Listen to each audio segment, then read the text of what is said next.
నేను సూటిగా కిషన్ రెడ్డిని అడుగుతున్నా, అయ్యా ఈ మొత్తం వ్యవహారంలో కాంగ్రెస్ పార్టీకి కానీ లేకపోతే ఇంకొకరికి కానీ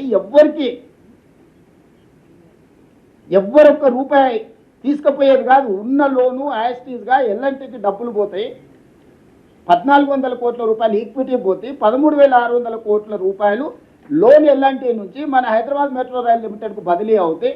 8.5% రేట్ ఆఫ్ ఇంట్రెస్ట్ కట్టే బదులు 4% రేట్ ఆఫ్ ఇంట్రెస్ట్ కట్టే Hyderabad metro rail limited profit making business company కింద వస్తుంది.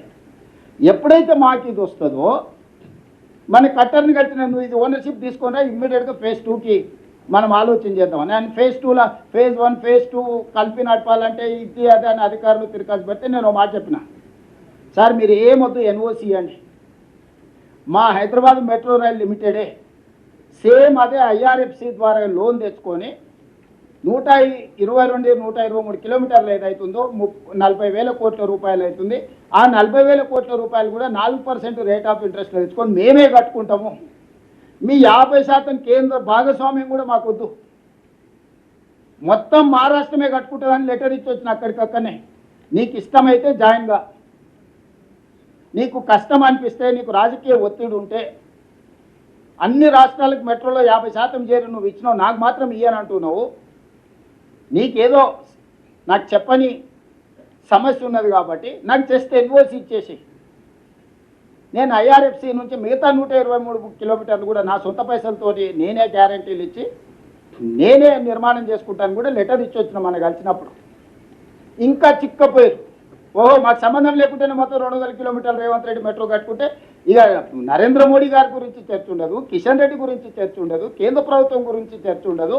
నగర ప్రజలకు రాష్ట్ర ప్రభుత్వం మొత్తం మెట్రో నిర్మాణం చేసి అంకితం చేస్తే రాజకీయంగా మాకు నష్టం వస్తుందని చెప్పి ఈరోజు కుట్రపూరితమైన ఆలోచనతోటి ఈరోజు ఇది ఎక్కడికక్కడ చిన్నాభిన్నం చేయడానికి బీఆర్ఎస్ బీజేపీ కలిసి కుట్ర చేస్తున్నాయి.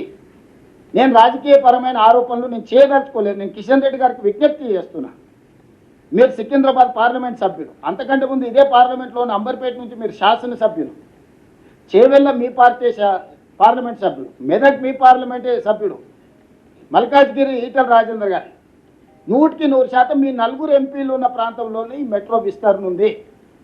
ఈ మెట్రో విస్తరణ జరిగే దగ్గర మా గణేష్ ఒకడు మా నవీన్ ఇద్దరు ఉన్నారు ఎమ్మెల్యేలు. మాకేం పెద్ద ఈడ ప్రజాప్రతినిధులు కూడా లేరు. మిగిలిన వాళ్ళు మీ బీఆర్ఎస్ వాళ్ళు, మీ తమ్ముళ్ళే ఉండరు.